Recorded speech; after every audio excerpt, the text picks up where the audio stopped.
Toi qu'il n'y a pas de mauvaise ou bonne personne. Vous êtes qui vous êtes, vous devez simplement vous accepter. Quand vous êtes avec des gens, ne priorisez jamais, au plus grand jamais, l'argent. Ma mère dit très souvent, en fait, ce que la politesse ne t'apporte pas, ce n'est pas l'impolitesse qui va t'apporter cela.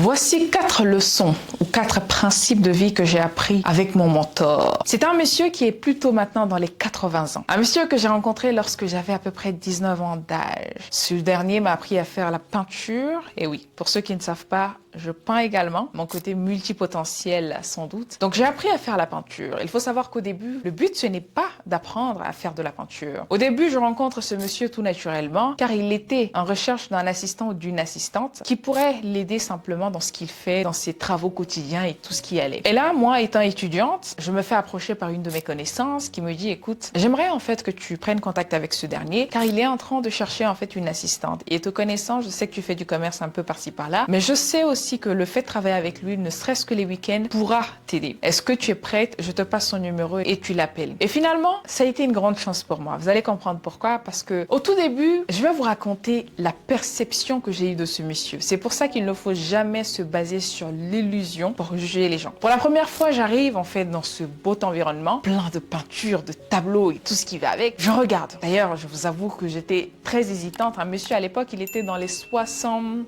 Je sais plus, mais en tout cas, il avait plus de 70 ans. Et j'arrive tout naturellement, je vois qu'il n'était pas du tout vêtu. Je vois qu'il portait un jean. Ceux qui ont déjà travaillé avec les artistes peuvent en témoigner. Les artistes, ce sont des personnes qui sont hyper carefree, en fait, comme on le dit, qui ne se prennent pas du tout la tête pour la plupart du temps, surtout quand ils sont dans l'art, quand ils sont en train de travailler. C'est des personnes qui sont hyper simples, mais à la fois peut quelquefois paraître très délaissées. Et moi, j'arrive, il portait un gros pantalon, ensuite, il n'était pas vêtu, il avait des chaînes un peu partout, il avait des bagues un peu partout. Je dis, oh, c'est qui celui-là? Je ne sais pas qui c'est, mais devenir son assistante, ça me paraît un peu chelou. Et dans ma tête, je commence bien évidemment à juger ce monsieur sans le connaître, ne sachant pas que celui-là va m'ouvrir des portes d'une manière ou d'une autre. La première leçon avec la rencontre de ce monsieur que vous devez absolument retenir, c'est que parfois, vous prierez pour avoir des personnes qui vont vous guider. Et moi, personnellement, pour ce qui est de mon cas, je sais que j'ai fait des prières. Je sais que je suis très croyante pour ceux qui ne savent pas. Je sais que je fais tout le temps des prières.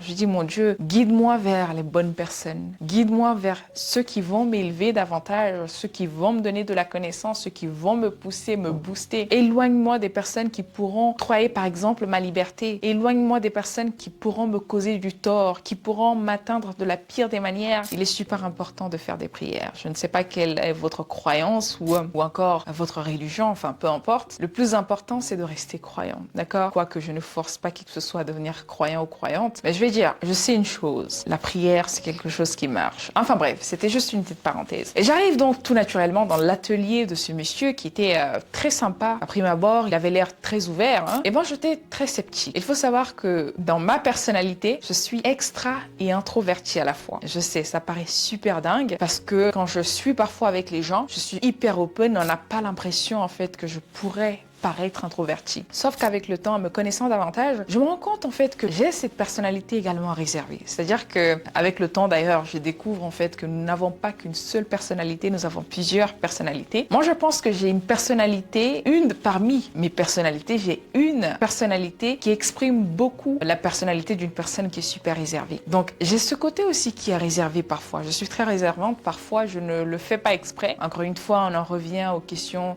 d'énergie, mais pour moi, c'est super important. Si tu me vois manger d'une certaine façon, me lâcher d'une certaine façon, dis-toi que je me sens super bien dans l'environnement autour de ces personnes. Mais quand je vois que l'énergie n'est pas trop saine dans l'environnement dans lequel je me retrouve ou les personnes avec lesquelles je me retrouve, tout de suite, je me replie sur moi-même. Je ne fais même pas exprès, mais je pense que le corps est tellement bien fait que si nous sommes à l'écoute de nos corps, je vous assure que vous verrez en fait automatiquement la réponse à vos questions. Si vous êtes à l'écoute de la moindre des choses, des détails, je vous assure que parfois il y a des erreurs que nous n'allons pas du tout commettre, simplement parce que le corps nous parle. Et moi, quand je suis dans un environnement où j'ai pas l'énergie n'est pas full, je le ressens automatiquement. Pourquoi? Parce que je me replie sur moi-même en fait, sans même le faire exprès. Et quand je suis dans un environnement avec des personnes super joyeuses, bonne vibe, bonne énergie, naturellement, ça commence à se lâcher. Je suis comme ça. C'est pour ça que je me considère un peu comme une personne ambivalente. Parce que extra ou introverti dépend du lieu, des personnes que j'ai en face de moi. Et quoi qu'il n'y a pas de mauvaise ou bonne personne. Vous êtes qui vous êtes, vous devez simplement vous accepter. C'était une petite parenthèse, mais c'était hyper important. Enfin bref, donc j'arrive naturellement.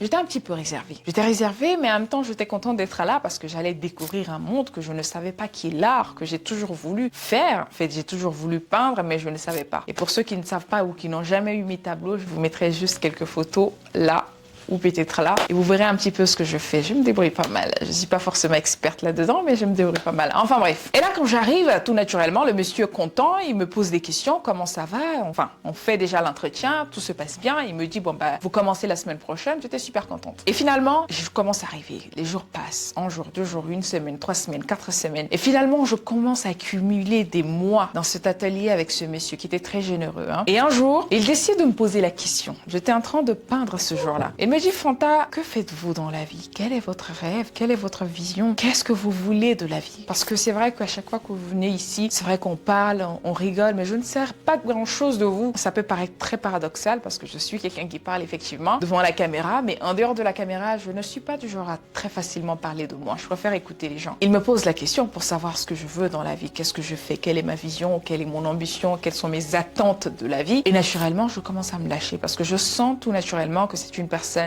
en qui je pourrais me confier et puis c'est une personne qui a de l'expérience. Je décide donc de m'ouvrir et je lui raconte ce que je voulais faire, quelle était ma vision parce que depuis l'âge de 17 ans, je pense que je savais déjà ce que je voulais faire. J'ai eu la chance de savoir très tôt ce que je voulais faire. Du coup, je suis quand même pas rentrée dans tous les détails, mais je lui ai dit en bref, qu'est-ce que je voulais de la vie. Il me regarde, il me regarde, il me regarde. Il me dit, voici ce qu'on va faire, Fanta. Est-ce que tu savais que j'ai été scénariste pendant plus de 40 ans? C'est-à-dire que je me rends compte que le monsieur avec qui j'étais en train de faire la peinture, c'est un ancien monsieur, pour littéralement parlant, qui écrivait des films en fait, pour des grands réalisateurs. Il écrit des films pour des grands réalisateurs. Il a écrit pas mal de films qui sont connus. Ça, c'est le premier point qui m'a marqué. Et le second point, je me rends compte que ce monsieur avec qui je suis en train de faire la peinture depuis plusieurs semaines maintenant, c'est un des messieurs également qui a participé à la rédaction des discours présidentiels français. Je vous assure que je me suis dit, waouh. Enfin, pourquoi avoir passé tous ces temps sans forcément prendre la peine afin de connaître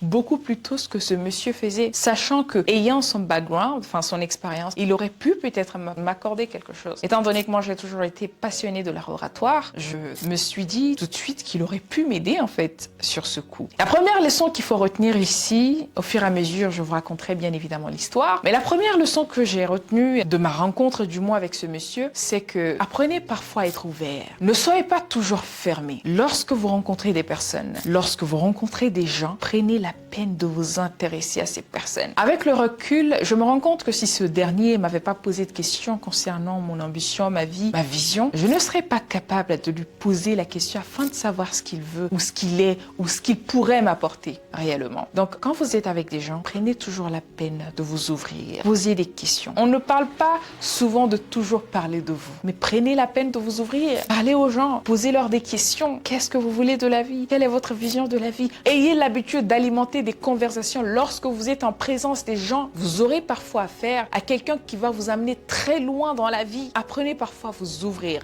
Lorsque vous avez des personnes en face de vous, ouvrez-vous. C'est pour ça que je pense que la timidité parfois, c'est l'un des ingrédients qui nous ampute très facilement. Moi, de mon cas, pour ceux qui me connaissent, savent très bien que je suis loin d'être une femme timide, mais je pourrais paraître très réservée parfois. Et ça, bien évidemment, je pense que c'est dû à mon vécu, c'est dû à plein de choses. C'est dû aussi, comme je l'ai dit, à l'énergie que je ressens. C'est-à-dire que moi, je me lâche en fonction de l'énergie, de l'environnement ou des gens. Si je le sens pas, je reste dans mon coin. Et c'est pas que je reste dans mon coin, je peux aller vers les gens, je peux être sociable et tout ce qui va avec, mais tout en gardant en fait une place. Tu sens vraiment que je suis réservée. J'essaye de parler, de converser, d'avoir la bonne vibe, mais tu sauras que je ne suis pas full of me. C'est-à-dire que je ne suis pas pleinement moi en fait. Et c'est super important de s'ouvrir aux gens. Ne soyez pas toujours réservé, ne soyez pas toujours introverti, car vous aurez affaire à des personnes qui vont vous amener très loin. La seconde chose, c'est que lors de nos conversations, finalement, ce monsieur décide de m'apprendre à écrire un discours. Donc, des mois passent naturellement, je continue de travailler avec ce monsieur. Un jour, je lui pose la question, tenant compte de son expérience et tout ce qui va avec, je lui demande est-ce que serait-il possible pour lui? Je précise qu'au moment où je pose cette question précisément, en disant est-ce que c'est possible pour vous de m'apprendre à écrire ou du moins à dire un discours. En ce moment précis, je n'avais plus que 2 semaines de travail restant avec lui. C'est-à-dire qu'après 2 semaines, je devais quitter le travail parce que le contrat était déjà terminé. Et moi, je venais tout juste de le découvrir, en fait, de savoir ce qu'il pourrait m'apporter. Et finalement, je lui demande, est-ce possible que je travaille encore pour vous? En échange, vous m'apprenez à comment écrire un discours. Le monsieur étant très, très choqué. Il me dit, Fanta, je vais vous apprendre à écrire un discours. D'abord, je tiens à préciser qu'il m'a absolument rien dit. On avait fait le deal et le deal était qu'il m'apprenne à écrire un discours et que moi, il me paye pas en fait au final. Donc à la place de mon salaire du mois, il me payait, je pense qu'il me payait en fait par semaine, toutes les 2 semaines, je sais plus, je me rappelle plus. Et à la fin en fait de toutes les 2 semaines, il devait plus me payer, mais plutôt m'apprendre à écrire un discours, ou du moins à réciter un discours. Et on était bon pour le challenge, c'est-à-dire qu'à la fin de chaque jour, on prenait 1 heure de plus ou 45 minutes de plus pour travailler vraiment le discours. On était plus centré sur le discours et tout ce qui va avec. Et finalement, il me dit, ok, il n'y a pas de souci. On était parti pour le deal. Et ce monsieur, figurez-vous, en fait, qu'à la fin de mes 2 semaines, il m'a quand même sorti l'enveloppe et il me l'a posée sur la table. Je lui ai dit, mais c'était pas le deal.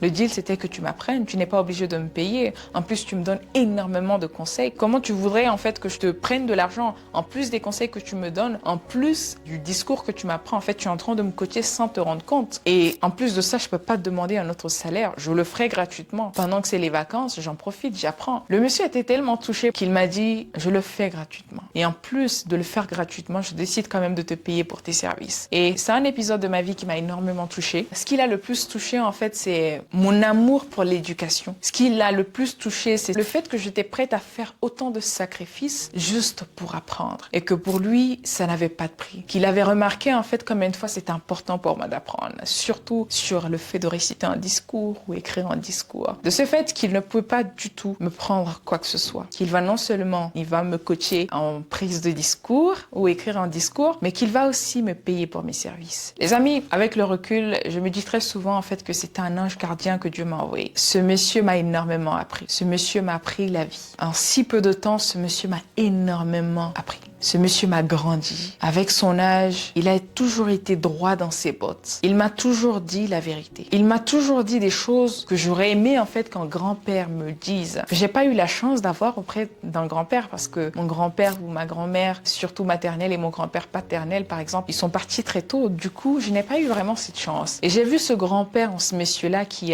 m'a beaucoup touchée. Et dire qu'il a fait tout ça pour pas grand-chose au final, avec les conseils qui allaient, ça m'a vraiment donné une leçon importante que j'aimerais partager avec vous. Écoutez-moi très bien. Quand vous êtes avec des gens, ne priorisez jamais, au plus grand jamais, l'argent. Je sais, nous sommes dans un monde où nous courons plus ou moins tous après l'argent, les finances. Il faut qu'il me paye, il faut que ceci, je travaille pas pour rien. Parfois, vous allez rencontrer des personnes qui ne vous donneront pas d'argent, mais des personnes qui vont vous apprendre la vie, des personnes qui vont vous faire éviter de perdre des millions d'argent plus tard. Dans la vie, vous allez rencontrer des personnes qui vont vous grandir, qui vont vous sauver, des personnes qui vont vous faire gagner 10, 20, 15 ans d'expérience, rien qu'à travers leur vécu. Donc, quand vous êtes avec des gens, ne priorisez pas toujours l'argent. L'argent, c'est très bien, mais mettez le côté humain de côté. J'ai compris en fait que cette action a tellement touché le monsieur qu'il s'est mis à me citer des livres que je devais lire pour me former constamment. Il s'assurait en fait que je récite le discours chaque matin quand je venais au travail. Il s'assurait en fait de me conseiller. Il poussait ma vision encore plus. Il me disait que j'étais capable de tout faire. Il me disait que je pouvais devenir n'importe qui à condition que ça me plaise. Ce monsieur, si vous voulez, a triplé ma confiance en moi. Et je vous assure